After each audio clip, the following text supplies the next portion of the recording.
Hello everyone, welcome you all my dear students at my YouTube channel DSI for English. My dear students, आज का ये video आपके लिए बहुत ही ज़्यादा यूज़फुल होने वाला है, खास करके वैसे स्टूडेंट्स के लिए जो क्लास 12th में और 2023 में एग्ज़ाम देने वाले हैं, इंटरमीडिएट का board exam. My dear students, आपका रेनबो बुक जो इंग्लिश का बुक है, उसके साथ साथ उसमें एक एडिशनल बुक भी पढ़ना पड़ता है जिसका नाम है स्टोरी ऑफ इंग्लिश। आप सभी जानते हैं कि ये 100 मार्क्स का एग्ज़ाम होता है, जिसमें स्टोरी ऑफ इंग्लिश बुक से, सिर्फ स्टोरी ऑफ इंग्लिश बुक से आपको टोटल 20 मार्क्स का एग्ज़ाम होता है।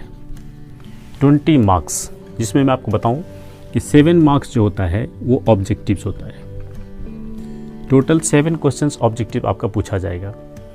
उसके बाद 8 मार्क्स का आपका क्वेश्चन एंड आंसर पूछा जाता है, जिसमें 4 क्वेश्चन पूछा जाता है और वो प्रत्येक क्वेश्चन 2 मार्क्स का होता है। उसके बाद 5 मार्क्स का एक क्वेश्चन पूछा जाता है, जो लॉन्ग टाइप से लिखना होता है, और सभी के सभी क्वेश्चंस बहुत ही बेहतरीन तरीके का पूछा जाता है। नो डाउट जिस स्टूडेंट्स को थोड़ी बहुत भी इंग्लिश आती है, जिसने इस टॉपिक को पढ़ा है या इस बुक को पढ़ा है, वो बेहतर तरीके से एग्ज़ाम दे सकते हैं और अपना 20 मार्क्स कम्प्लीटली सिक्योर कर सकते हैं। अगर आपने नहीं पढ़ा है तो डोंट वरी, मैं भवेश सर आपके लिए इस वीडियो में स्टोरी ऑफ इंग्लिश का कंप्लीट सेशन लेकर के आया हुआ हूँ। और अगर चूँकि इसको मैंने पार्ट बाय पार्ट किया हुआ है कि कुछ पार्ट आपको मैं इस वीडियो में दूंगा और कुछ पार्ट आपको नेक्स्ट वीडियो में मिलेगा, तो मैं आपसे रिक्वेस्ट करूँगा कि आप हमारे साथ इस वीडियो में बने रहिए अंत तक और प्रत्येक चीज़ों को समझने का प्रयास कीजिएगा, बारीकी से सुनेंगे। अगर समझ में नहीं आया तो फिर रिपीट करके आप सुन लीजिएगा वीडियो को, लेकिन अगर वीडियो पसंद आएगा तो लाइक ज़रूर कीजिएगा और अपने दोस्तों के साथ शेयर कीजिएगा, ताकि वो भी 20 मार्क्स को सिक्योर कर सकें अपने एग्ज़ाम में। ठीक है, तो आइए वीडियो को स्टार्ट करते हैं, बाकी आगे हम बात करते रहेंगे स्टोरी ऑफ इंग्लिश को।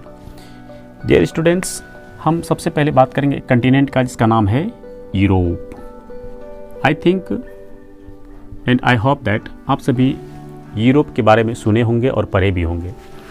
माय डियर स्टूडेंट्स, यूरोप एक महादेश है और इसी महादेश में बहुत सारे देश भी हैं।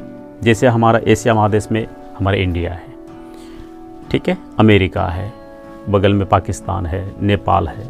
उसी प्रकार से यूरोप महादेश के अंतर्गत एक और देश है जिसका नाम है जर्मनी। ठीक है, मान लीजिए मैं लिखता हूँ जर्मनी सपोज। एक और है जिसका नाम है डेनमार्क। क्या नाम है? डेनमार्क। अब मैं आपको बताऊं कि डेनमार्क और जर्मनी और डेनमार्क में वहाँ जो लोग रहा करते थे उस समय, वहाँ पर और कुछ डिस्ट्रिक्ट थे, कुछ और स्टेट्स थे, जिसमें से कुछ नाम था इंग्लिश।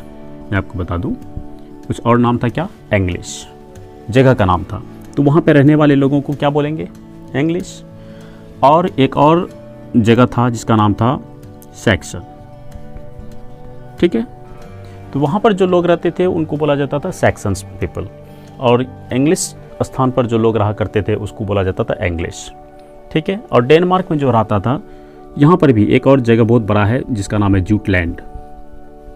ठीक है, और यहाँ पर रहने वाले लोगों को जूटलैंडेड पर्सन बोला जाता था। तो अब बात ये आती है कि इन सारे जगहों में, हालांकि इसका प्रमाणिक नहीं मिलता है कि इन जगह पर आखिर ऐसा क्या हुआ कि धीरे धीरे इनमें चेंजिंग आना शुरू हुआ। तो मैं आपको बताऊं कि इंग्लिश और सैक्सन और इन लोगों में, इन सभी स्थानों पर यहाँ रहने वाले लोगों के बीच में लड़ाइयाँ शुरू हो गई और ये लोग भाग करके यूरोप के अंदर ही दूसरे जगह चले गए। ठीक है, मैं आपको बताऊं, ये दूसरे जगह चले गए। ये लोग चले गए कहाँ? कुछ लोग चले गए ब्रिटेन। ठीक है, और ये सारे लोग, इनमें से कुछ लोग चले गए कहाँ? एक और जगह पर चले गए जिसका नाम था क्या? इंग्लैंड। एक्चुअली यहाँ का नाम इंग्लैंड था नहीं पहले, मैं आपको बताऊंगा। और ये जो घटनाएं मैं बता रहा हूँ, ये घटनाएं मैं बता रहा हूँ 5th सेंचुरी की। कब की मैं बता रहा हूँ? 5th century. 5th सेंचुरी का मतलब क्या होता है? सभी जानते हैं। ये सेंचुरी क्या चीज़ होती है, ये मैं आपको बाद में बताऊंगा। ये लोग इंग्लिश और सैक्सन, यहाँ के लोग सभी चले गए कहाँ? ब्रिटेन। भाग करके अपने आप को जान बचाने के लिए। लेकिन सारे लोग एक साथ तो नहीं पहुँचे होंगे, धीरे धीरे करके कुछ पहले पहुँचे, कुछ बाद में पहुँचे। तो इन लोगों ने यहाँ पर जो भी बातें करी, इन लोगों ने अपने साथ जब आया तो ये लोग अपनी भाषाएं भी लेकर के आए, ठीक है।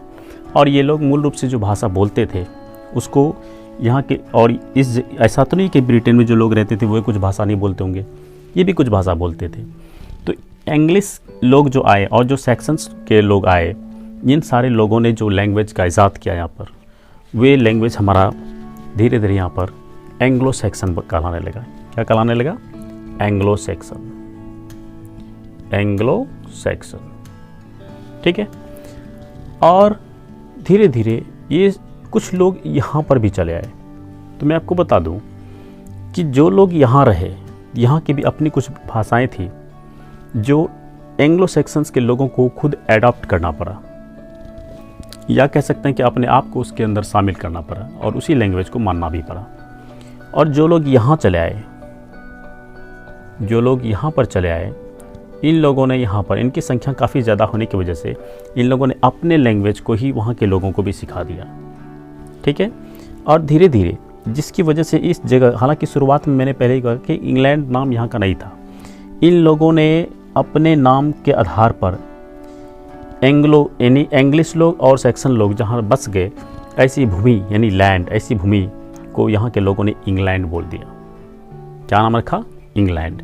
हालांकि शुरुआत में इसका नाम था इंग्लालैंड, इंग्लालैंड, ठीक है। और धीरे धीरे धीरे सुधार करते करते ये बन गया क्या? इंग्लैंड। अब बात आती है कि ये लोग जो इंग्लिश जो भाषा बोलते थे, इन्हीं के जो भाषा बोलते थे, इन्हीं के नाम से भी वो प्रचलित हुआ, जिसका नाम पड़ा इंग्लिश, जिस भाषा का नाम क्या पड़ गया? इंग्लिश। देखिए यहाँ पर बोले जाने वाली भाषा का नाम पड़ गया कब? इंग्लिश। तो कुल मिलाकर हम ये कह सकते हैं कि 5th सेंचुरी में इंग्लिश का इजाद हुआ, ठीक है। तो यही कहानियाँ हैं। और यहाँ पर जो लोग थे और यहाँ पर जो लैंग्वेज बोली जाने लगी, इस जगह पर इस जगह के लैंग्वेज का नाम था ब्रिटिश इंग्लिश, ब्रिटिश इंग्लिश, ठीक है। और यहीं पर इंग्लैंड में ही एक और प्लेस था जिसका नाम था अमेरिका। यहाँ पर तो खैर धड़ल्ले से एंग्लो सेक्शंस की भाषाओं का इस्तेमाल किया जाने लगा, जो हमारा धीरे धीरे बन गया कौन? अमेरिकन इंग्लिश, अमेरिकन इंग्लिश, ठीक है। ये हम आगे चल के और भी बात करेंगे कि ब्रिटिश इंग्लिश और अमेरिकन इंग्लिश जो दो अलग अलग प्रकार की इंग्लिश का मैंने डेवलपमेंट हुआ, आखिर इन दोनों में डिफरेंट क्या है, ठीक है। तो अभी मैंने सिर्फ स्टडी ऑफ इंग्लिश ये चीज़ बताया कि यूरोप में ही जगह का नाम है जर्मनी और डेनमार्क, और यहाँ रहने वाले लोग थे हमारे इंग्लिश और सेक्शन, और बगल में थे जूटलैंड। यहाँ के सभी लोगों के आपस में बीच में जब लड़ाई हुई तो ये लोग भाग करके दूसरे दूसरे जगह पर जाने लगे, कुछ ब्रिटेन चले गए, कुछ इंग्लैंड चले गए, ठीक है। और भी कई जगह पर गए होंगे, लेकिन आपके स्टोरी के हिसाब से ऑलरेडी मैं बस इतना ही बताऊँगा कि ब्रिटेन चले गए। वहाँ पर जो लोग बसे एंग्लो सेक्शंस लोग, और इंग्लैंड में भी जो बसे एंग्लो सेक्शंस लोग, इन लोगों ने यहाँ पर ब्रिटेनियन की संख्या ज़्यादा होने की वजह से इनके लैंग्वेजेस को अडॉप्ट किया, जिसकी वजह से यहाँ पर जो भाषाएं बोली जाने लगी वो ब्रिटिश इंग्लिश कहलाया, और यहाँ पर जो भाषाएं इंग्लिश बोली जाने लगी, यहीं पर एक और पार्ट था अमेरिका, उसको बोला गया अमेरिकन इंग्लिश, ठीक है। तो अब चूँकि इस समय जो ये लोग इंग्लिश बोलते थे, इन लोगों के इंग्लिश का साउंड काफ़ी डिफ़िकल्ट था सुनने में। डिफ़िकल्ट का मतलब होता है समझना बहुत मुश्किल था। साथ ही साथ इन लोगों का जो प्रोनाउंसिएशन होता था, वह भी थोड़ा डिफ़िकल्ट था, ठीक है। यानी कि जनरली वो एक बार में जल्दी बोला नहीं जा सकता था। इन लोगों के इंग्लिश में ग्रामर का कुछ अता पता नहीं चलता था। साथ ही साथ इन लोगों के माध्यम से जो भी कहानियाँ वगैरह लिखी जाती होगी, हालांकि उसमें तो लिखना मुश्किल था क्योंकि उसमें कुछ ऐसा चीज़ था नहीं सोर्स लिखने का, इसलिए इन लोगों के साथ में ये सारी परेशानियाँ थी ताकि दूसरे लोग जो कि इनकी भाषाओं को समझ सके, ठीक है। तो फिर धीरे धीरे करके डेवलपमेंट हुआ, लेकिन शुरुआत इसकी ये 5th सेंचुरी से स्टार्ट हो चुका था। चलिए मैं आपको बता दूं सेंचुरी का मतलब क्या। 5th सेंचुरी का मतलब होता है 500 साल पहले, 500 साल पहले, ठीक है। और अभी हमारा समय चल रहा है 2022।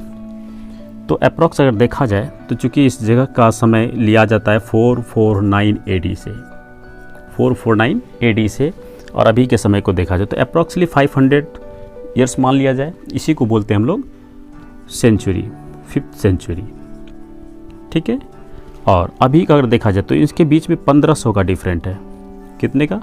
1500 ईयर्स का डिफरेंट है, ठीक है। तो कहने का मतलब है हमारे इंग्लिश की जो शुरुआत हो चुकी थी वो 1500 साल पहले हुई थी, ठीक है। तो I think my dear students, मैं उम्मीद करता हूँ कि ये वीडियो आपको पसंद आया होगा।